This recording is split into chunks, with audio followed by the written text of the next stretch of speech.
Intinya dari petani, gampang saja Pak Ketua. Petani itu mintanya ketika ada waktunya pupuk ya dapat pupuk gitu. Kebutuhan dari petani juga dicukupi, itu saja sudah. Pemerintah menyiapkan subsidi pupuk hanya 175. Yang disayangkan ya pemerintah melalui Dinas Pertanian kurang sosialisasi sehingga tidak mengerti tentang alokasi pupuk. Sehingga ketika pupuk kurang seperti ini dianggap langka. Jangan khawatir, saya berjuang untuk petani. Karena saya seperti ini karena petani. Jadi jangan ragukan lagi, walaupun saya tidak kuat-kuat, saya pendukung pembela petani. Percayalah, selama saya diberi kesempatan hidup oleh Allah Subhanahu wa Ta'ala, oleh Tuhan, saya akan tetap berjuang untuk petani.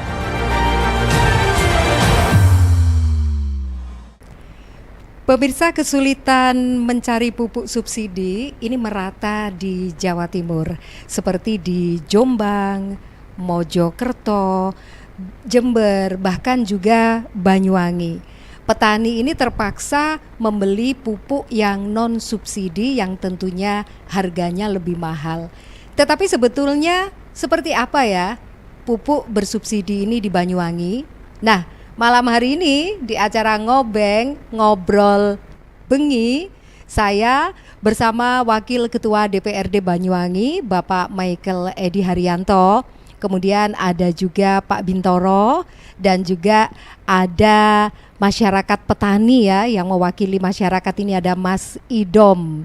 Kita berempat malam hari ini, Pak Michael Edi Haryanto ada di Zoom ya malam ini, dan di studio saya bersama Pak Bintoro. Selamat malam Pak Bintoro. Ya, selamat malam. Waduh, luar biasa ini. Mas Idom, selamat malam. Siap, selamat malam semuanya. Ya, ngobeng itu ngobrol bengi biasanya Ngobrol bengi. Para pria ya. Tapi ngobeng malam ini spesial, luar biasa. Tapi sepertinya sudah karena narasumbernya Pak Michael, maka presenternya atau hostnya harus perempuan. Nah, jadi iya. agar lebih gimana ya, sumringah gitu lah. Betul. Kita langsung sapa saja ya Pak Michael ya, yang sudah ada di jaringan Zoom. Pak Michael, selamat malam. Malam Pak Bintoro. Selamat malam itu para petani yang ikut bergabung malam ini.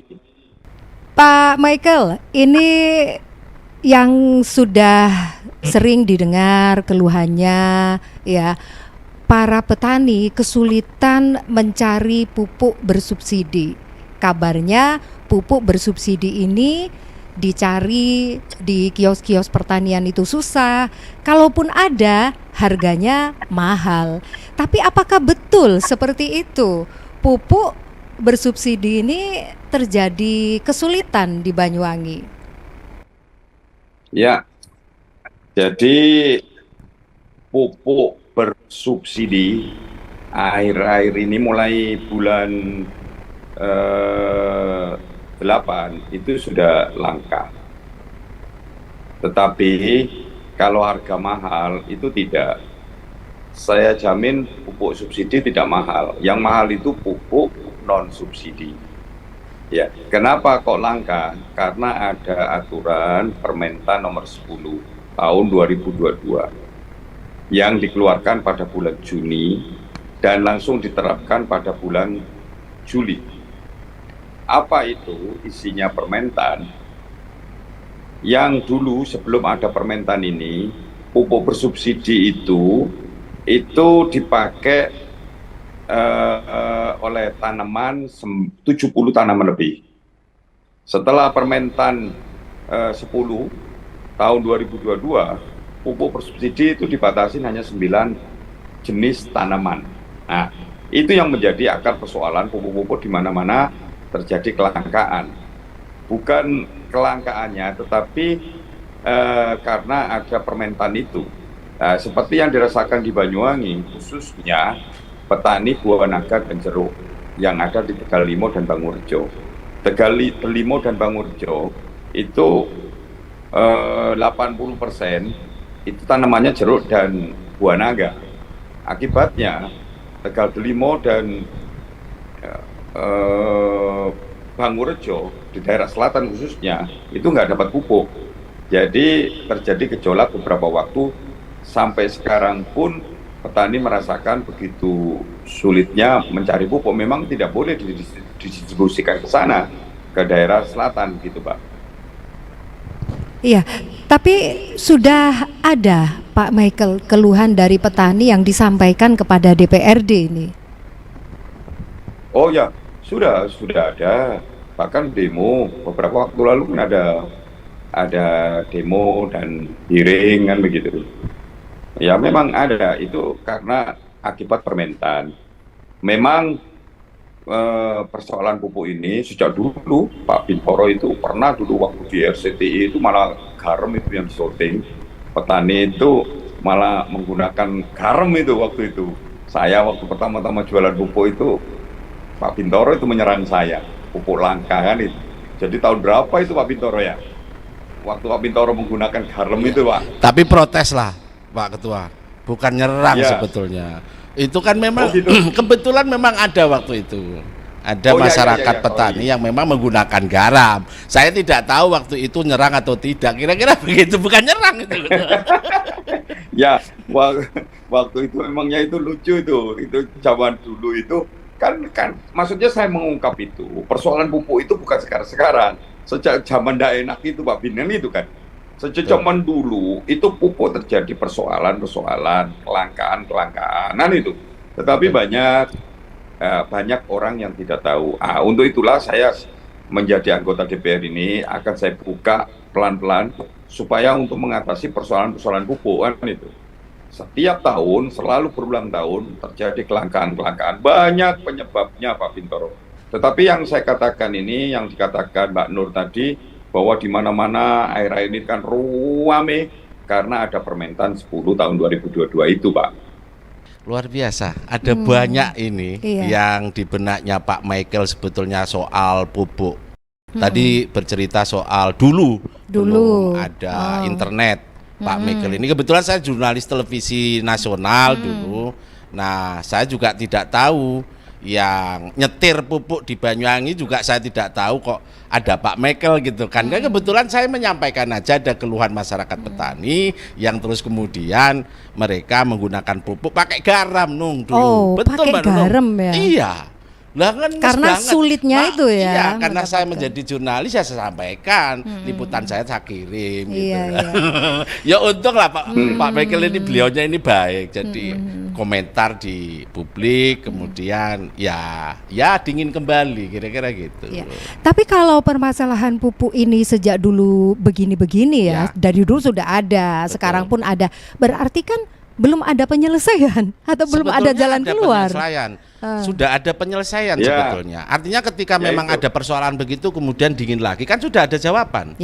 Artinya ada yang bandel. Terjadi lagi gitu ya. Harus ditanyakan kepada Pak Michael. Tidak hanya Pak Michael, apakah mungkin dari petani sendiri yang bandel? Iya. Nah, ini sekarang sudah petani ada yang tidak mengikuti aturan-aturan yang ada. Bisa jadi kan begitu. Tapi coba saya tanya dulu sama masyarakat petani ini yang mewakili siap. Petani ini.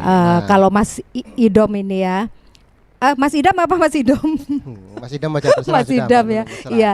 Tapi Mas Idam sebagai masyarakat petani ini merasakan nggak sih sulitnya mendapatkan pupuk bersubsidi? Tapi lihat tanamannya dulu ya, kan ada yang tanaman nggak masuk yang subsidi itu gimana? Ya kebetulan di daerah saya ini sesuai dari permentan tadi tidak terdampak.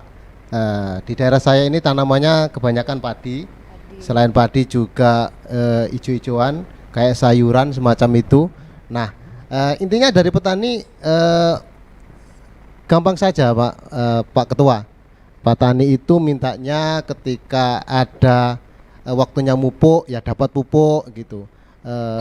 Terus kebutuhan dari petani juga dicukupi, itu saja sudah. Karena kalau berbicara petani saat ini bisa dikatakan petani sangat susah sekali. Sudah panenannya ini terkadang juga turun, hasilnya tidak sesuai, pupuk mahal, pupuk sulit seperti itu. Tetapi yang saya rasakan ini Ini keluarga saya petani semua, mulai bapak, mbak, buyut, semua petani. Ya, Tetapi tanamnya yang saya apa? rasakan ini saat ini sebenarnya banyak para ya bisa dikatakan bos-bos besar lah, itu beli tanah sawah ini banyak besar-besaran. Sementara orang-orang yang menengah ke bawah kayak saya ini cuma berapa petak aja. Nah ini kesulitannya. Apakah pupuk ini dibeli oleh para menengah ke bawah yang sawahnya itu berhektar-hektar, akhirnya subsidinya masuk ke situ semua, dan saya mewakili dari yang menengah ke bawah ini yang cuma punya sawah 1 petak, 2 petak, bahkan tidak sampai 1 hektar, itu kesulitan. Beli pupuk itu juga harus pakai KTP. Kalau nggak ada KTP tidak dapat. Iya, harus KTP. Itu kesusahan kita. Nah harapan saya kayak dulu lah, ndak ada KTP, ndak ada apa. Ini petani ini sudah susah saat ini. Dari hasil padi kira-kira harus dapat 10 karung, sekarang jadi turun 7, 8 seperti itu. Terus ongkos semua naik, pupuk naik, susah. Jadi harapan kita ya jangan dipersusah lah untuk mendapatkan pupuknya, untuk mendapatkan gitu pupuk ya. ini gitu Mbak Nunung. Iya. Jadi seperti itu Pak Michael, keluhan dari masyarakat petani yang lahannya sedikit itu tadi ya. Karena yang lahannya sedikit kesulitan juga mendapatkan pupuk yang bersubsidi. Apakah pupuk yang bersubsidi ini diborong gitu ya sama yang lahannya luas? Nah, saya yakin Pak Michael itu paham jobon jeru.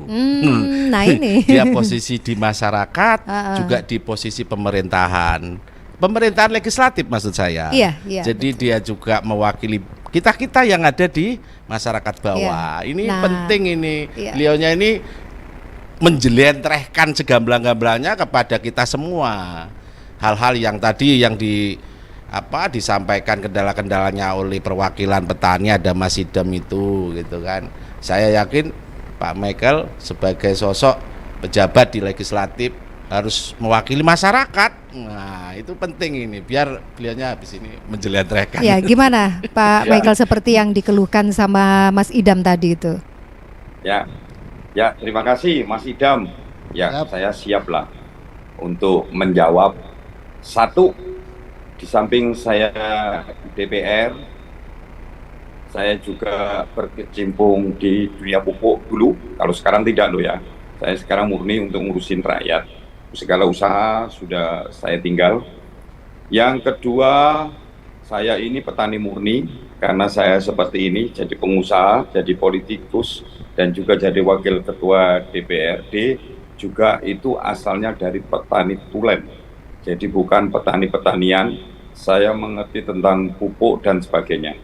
Saya masuk dunia politik ini juga karena saya ingin berjuang untuk petani.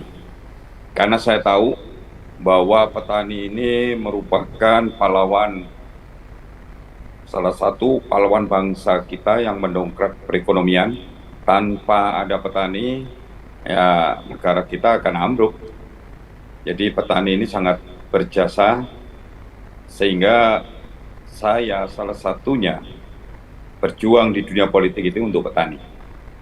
Kita kembali ke masalah pupuk, seperti yang dikatakan Mas Idam, kalau saya cerita ini akan panjang, jadi harus berseri, tetapi secara singkat saja, bahwa penyaluran pupuk ini banyak aturan-aturan yang tidak diketahui oleh para petani. Saya seringkali ketika saya menjadi pimpinan DPRD sekarang ini, saya seringkali mengingatkan Dinas Pertanian supaya para petani itu, seperti Mas Idam ini, sampai sekarang ya walaupun sudah malang melintang di dunia pertanian, tetapi masalah perpupukan tidak mengerti. Bukan hanya Mas Idam saja, masih banyak orang-orang yang tidak tahu tentang pupuk. Mengapa pupuk ini langka?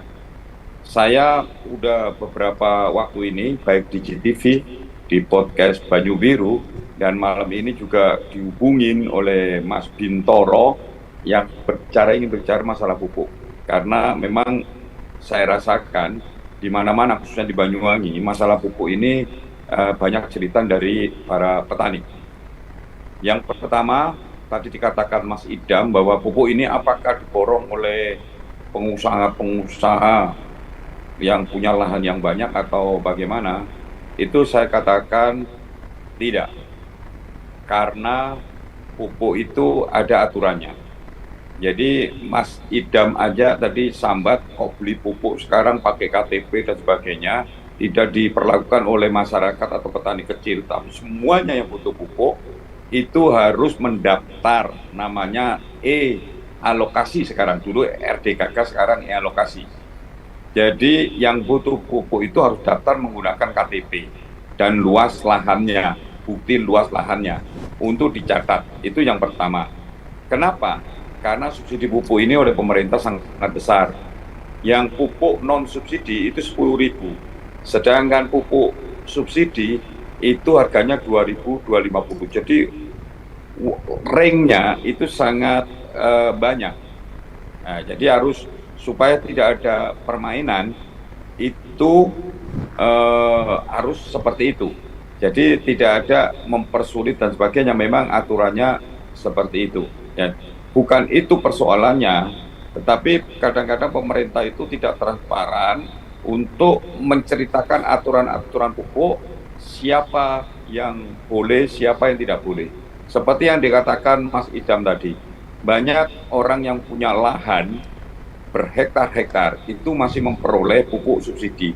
Padahal aturannya Mas Idam, jadi kalau ada orang yang punya pupuk berhektar-hektar bisa dilaporkan itu. Yang dapat subsidi itu hanya 2 hektar. Jadi petani yang punya 2 hektar barusan dapat subsidi. Kalau punya 3 hektar, yang 1 hektar tidak boleh pakai pupuk subsidi. Yang boleh itu hanya 2 hektar.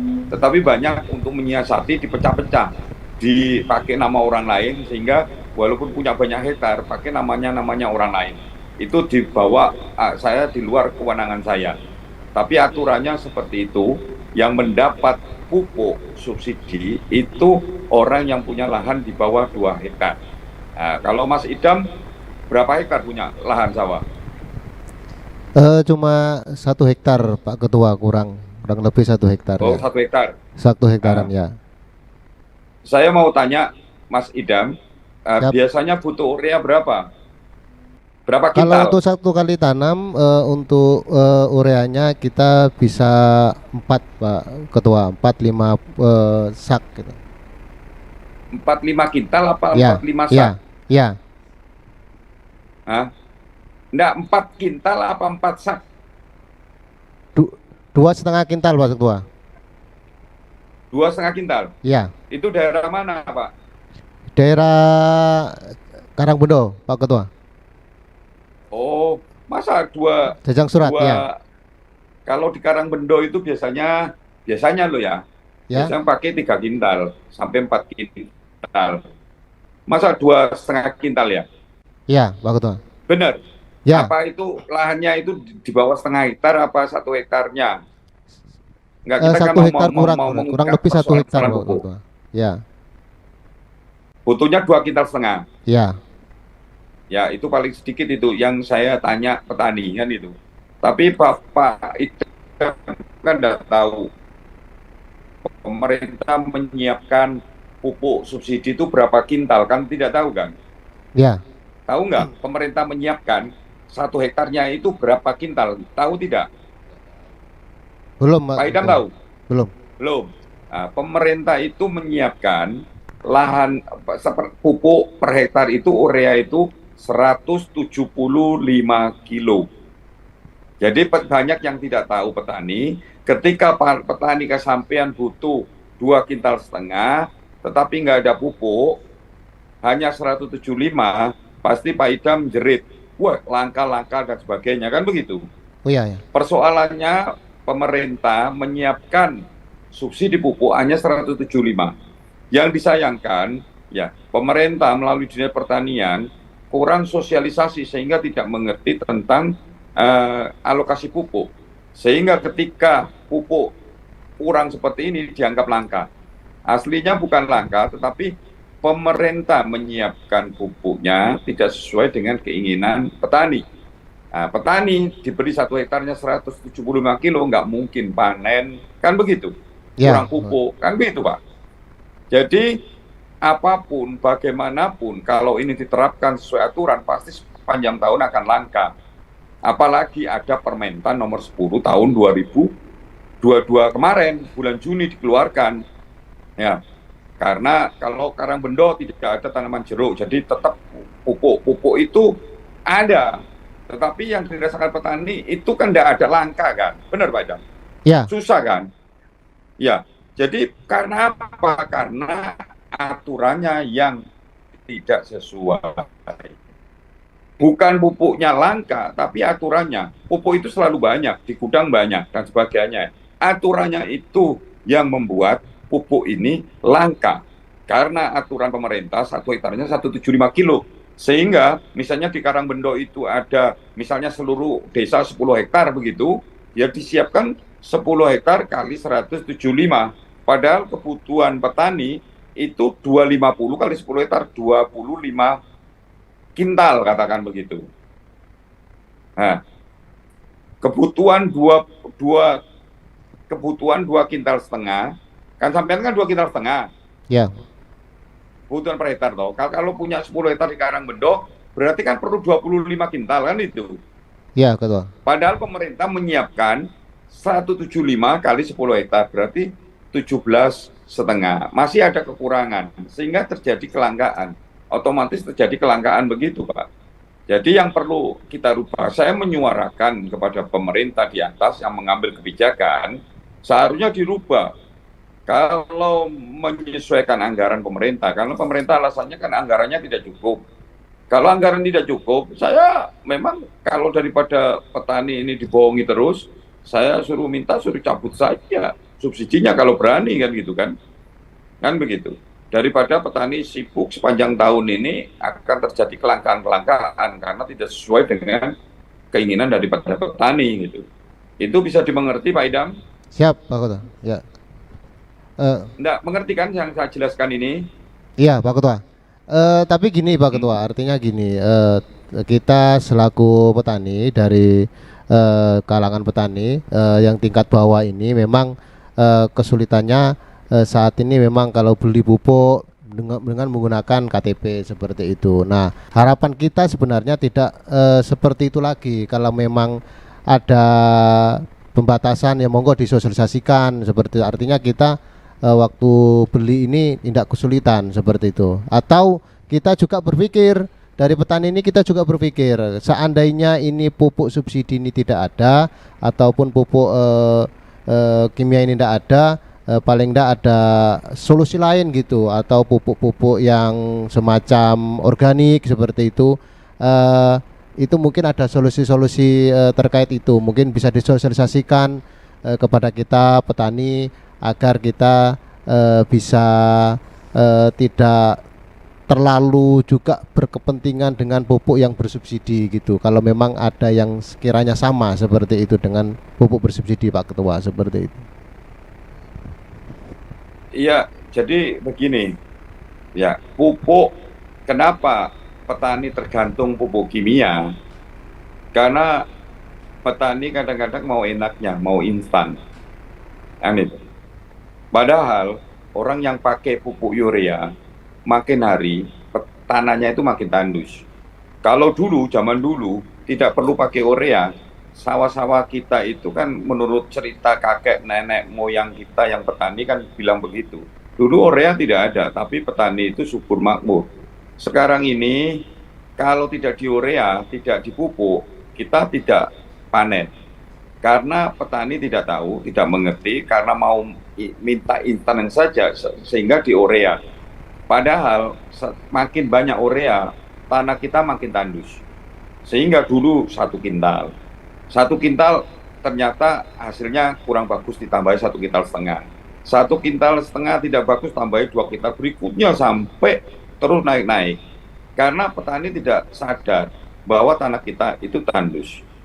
Maka dari itu saya sering sosialisasi, mari kita kembali ke dulu menggunakan apa? Pupuk kandang. Kan dulu kan pupuknya kan petani kan pakai pupuk kandang. Nah, sedangkan sekarang petani nggak mau, ngotor-ngotorin saja pupuk kandang dipupuk, ya nggak pernah subur-subur. Nah, petani tidak tahu bahwa pupuk kandang itu sebetulnya bukan pupuk, hanya mengembalikan kesuburan lahannya. Nah, sedangkan petani tidak mau instan saja, karena ketika ditabur urea, nah, itu tanaman itu langsung hijau atau langsung biru. Kalau menurut partai saya kan itu biru katanya, gitu, ada hijau. Nah, supaya itu akhirnya minta tambah urea begitu, padahal tambah rusak. Untuk itulah saya akan mengambil kebijakan. Sudah 3 tahun ini saya akan sudah berusaha menggunakan fraksi saya di DPR sana supaya menggelorakan pupuk organik. Bahkan saya membuat aturan, tetapi sampai sekarang belum berhasil. Ya doakan saja para petani tanpa idam. Saya akan membuat aturan supaya tanah di Banyuwangi ini diorganik semua. Karena saya tahu setelah saya melakukan tes tanah bahwa tanah kita kekurangan organik. Dan saya menyelidiki juga di mana-mana, ya di Bali khususnya saya sering kali studi banding di Tabanan dan sebagainya, bahwa sekarang di Tabanan itu produksinya 1 hektarnya bisa 8 ton, bisa mencapai 8 ton. Karena apa? Karena pupuk di samping pupuk menggunakan pupuk majemuk, juga pupuk organik untuk mengembalikan kesuburan tanah. Dan saya juga belajar dari luar negeri, minta informasi dan sebagainya dari Thailand, dari Vietnam, kenapa kok beras-beras Vietnam, Thailand bisa masuk ke Indonesia dengan harga murah, karena satu, produksinya sangat tinggi. Saya ingin di Indonesia dan di Banyuwangi ini, ya, yang saya inginkan petani itu bukan hanya protes pupuknya saja, protes harganya murah, penghasilannya pupuk mahal. Kalau pupuk tidak pernah naik, Pak Idam, saya jamin pupuknya itu tidak pernah naik. Kalau ada yang menaikkan harga, laporkan ke saya. Sampai kan dekat dengan saya punya usaha di Ail sana, kan dekat. Kalau ada kios di daerah sana yang menjual harga pupuk tinggi, tidak sesuai dengan HIT, pupuk subsidi, ya laporkan saya. Pasti saya akan berusaha supaya dipecat itu kios itu oleh distributornya. Jadi tidak perlu takut, pokoknya ada buktinya, tidak fitnah. Kalau pupuk subsidi dijual lebih mahal dari HIT, laporkan saja. Jadi tidak ada petani itu ngomong pupuk mahal, tidak ada. Pupuk tidak pernah ada naik turun. Harga pupuk stabil. Cuma kurang iya, karena aturan pemerintah sendiri. Jadi petani harus tahu, ya, bahwa pemerintah menyiapkan 1 hektarnya itu 175 kilo. Kalau Pak Idam punya 1 hektar, 175 kilo. Kalau butuh 250, ya harus beli non subsidi. Mahal, ya harganya mahal, itu pupuk non subsidi. Jadi bukan pupuk subsidi.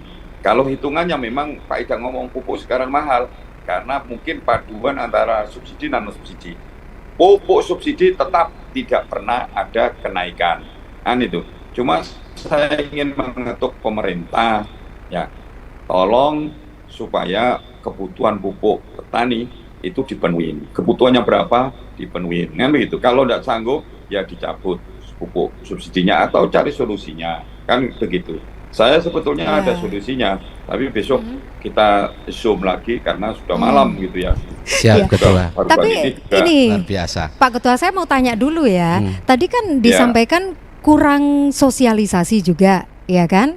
Nah, kenapa sampai bisa kurang sosialisasi seperti itu dari pihak pemerintah atau Dinas Pertanian? Kemudian kalau salah satu solusinya adalah pupuk organik, nah harusnya kan petani diberi edukasi juga. Tapi apakah sudah ada langkah-langkah seperti itu? Ya tanyakan Pak Idam, apa Pak Idam pernah disosialisasikan bahwa perlu pakai organik, bahwa pupuk itu pemerintah menyiapkan 175. Kalau butuh pupuk lainnya, tambahan beli sendiri non subsidi. Apakah Pak Idam pernah diberitahu? Pernah Pak Idam? Siap untuk memang ada Pak Ketua terkait dengan sosialisasi itu. Tapi mohon maaf itu tidak turun langsung ke petani, ke kita yang notabene di bawah. Tapi itu sosialisasi itu mungkin di kelompok tani, di tingkat atas saja. Maka dari itu harapan saya kelompok-kelompok tani ini Pak Ketua ini juga harus dihidupkan, terutama Dinas Pertanian ini juga harus menghidupkan karena mereka kebanyakan yang mendapatkan sosialisasi. Tetapi untuk tingkat ke bawah ke petaninya ini tidak ada Pak Ketua. apalagi sosialisasi terkait dengan pupuk organik.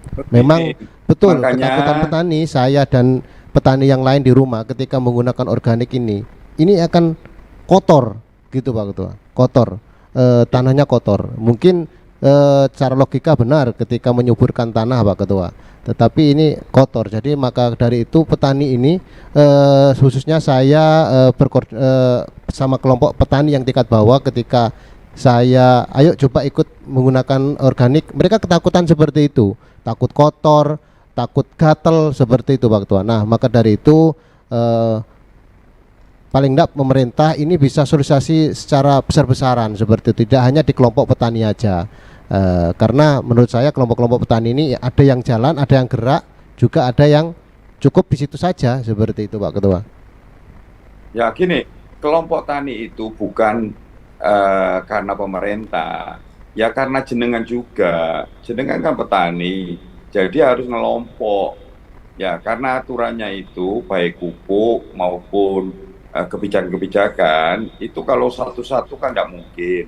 Jadi tolong semacam sampean petani itu harus ya mengelompok, membuat kelompok tani sehingga menyampaikan sesuatu itu bisa pemerintah menyampaikan program-program itu bisa gitu loh Pak Idam. Jadi lebih gampang kan itu. Tapi banyak juga ya mengenai sosialisasi tentang pupuk, tentang organik itu hanya sosialisasi aja, kurang dimengerti oleh para petani. Sampean yang mendengarkan saya, ya sampaikan kepada petani-petani yang lainnya, kalau ingin tanahnya itu subur, jangan mengandalkan pupuk saja, mulailah pupuk organik. Organik itu mudah, ya banyak kotoran-kotoran kambing, kotoran hewan, yang lainnya difermentasi. Nanti bisa tanya-tanya sama saya caranya fermentasi bagaimana. Ya kecuali tanah ya kotoran hewan itu sudah lama, itu sudah fermentasi sendiri.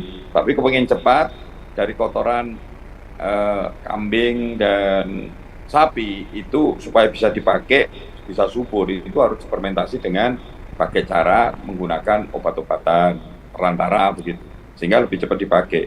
Jadi kalau ingin tanahnya sampai ingin subur supaya produksi tinggi, tidak tergantung pupuk kimia, ya gunakan pupuk organik. Kalau pengen murah ya pakai sendiri kan itu. Oke. Luar biasa ya Mbak Nunung, penjelasan dari Pak Michael ini. Berarti Pak Michael siap direpoti nih. Iya besok aja, tapi jangan sekarang. Beliaunya ini sudah lelah dan tidak baru datang. Lihat aja jam segini, jam setengah 12 malam loh. Dia baru datang. Ya. Ini karena untuk masyarakat gitu. Baik, ya, Pak Michael mewakili dari teman-teman kru Banyuwangi 1 TV. Terima kasih waktunya. Mungkin ada statement 1-2 kalimat barangkali yang mau disampaikan Pak Michael? Ya, jadi mari petani bersatu ya. Jangan khawatir, saya berjuang untuk petani. Karena saya seperti ini karena petani. Jadi jangan ragukan lagi, walaupun saya tidak kuat-kuat, saya pendukung pembela petani. Percayalah, selama saya diberi kesempatan hidup oleh Allah Subhanahu wa taala, oleh Tuhan, saya akan tetap berjuang untuk petani. Karena Amin. Saya seperti ini karena saya tani. Terima kasih. Luar biasa. Terima kasih Pak Michael waktunya. Salam keluarga, tetap sehat manfaat. Kabul hajat, amin. Waduh. Kapan-kapan berarti siap kita repoti lagi nih ya, Pak Michael ya tentang bahasanya tidak direpoti. Beliaunya kan sekarang di pemerintahan, di bukan legislatif. Direpoti, memang harus meluangkan waktu. Harus rela menerima kendala-kendala. Kami kan jurnalis itu bagaimana? Ya kita media lah menjembatani apa yang terjadi di masyarakat. Ya wadule ya siapa lagi kan gitu. Kan itu wakil kebetulan rakyat. Ini tadi kan mewakili petani. Lah beliaunya juga ya masyarakat petani. Betul. Jadi tadi sudah disampaikan gitu sebetulnya pupuk tidak langka. Pupuknya cuman ada, aturan yang harus dilakukan dan harus ada perubahan yang tahu mungkin Pak Michael. Nah saat ini beliaunya lagi berjuang bersama anggota DPR yang lain gitu. Sajane aku mau ngobrol bengi ambek Pak Michael itu. Apa? Kepengen ngomong di luar dari pekerjaan. Di luar dari pekerjaan tentang apa ya? Jenenge kan ngobrol bengi. Lah wis ngomongno demit kan. Kira-kira Iya, saya yang belum apapun tahu bisa. kalau tentang hal itu ya. Nah, itu guyonan lah. Iya, Ngobrol iya, bengi iya. kita enaknya gitu. Iya, Ya lain betul, waktu betul. kita sempatkan mungkin Pak Michael kita undang lagi di siang Betul, hari kita iya. sedikit agak serius di acara yang serius pula Serius mungkin ada juga. risu atau mungkin Betul, betul, di betul, acara iya. program kita Iya. ada Banyuwangi dalam Banyuwangi, berita iya. terus kemudian Info Banyuwangi kita Iya. ajak kisah lagi. Iya, kira-kira. Pak Michael akan meluangkan waktu ya Pak ya. Ya. Oke, Pastinya. mungkin Saya- waktunya saya sudah ini malam, Mbak wakil Nunung. rakyat. Kita tutup barangkali. Ya. Oke, baik. Mas Idom, terima kasih Siap. sudah hadir. Terima kasih, Mbak Nunung. Pak Michael Edi Haryanto, Wakil Ketua DPRD Banyuwangi juga terima kasih sudah meluangkan waktunya walaupun by Zoom tapi luar biasa. Senang banget dan semoga Mudah-mudahan bermanfaat ya Amin, untuk para amin, petani amin. di Ada banyak wilayah kalimat-kalimat Banyuwangi. Betul. mutiara yang disampaikan sebagai apa iya. apa kepanikan masyarakat Iya. ya soal pupuk dan segala macam. Iya. Sebetulnya ada banyak. Tadi saya tidak sempat ngomong karena Iya. kondisinya udah lelah Iya. soal sampah. Banyak Betul sebetulnya. ya. Lain kali kita akan bahas tentang sampah di Ya, Banyuwangi ya. yang masih banyak berserakan di beberapa tempat gitu ya. Iya. Baik, pemirsa Banyuwangi 1 TV ngobeng kita akhiri malam hari ini, semoga bermanfaat untuk semuanya. Sampai jumpa lain waktu.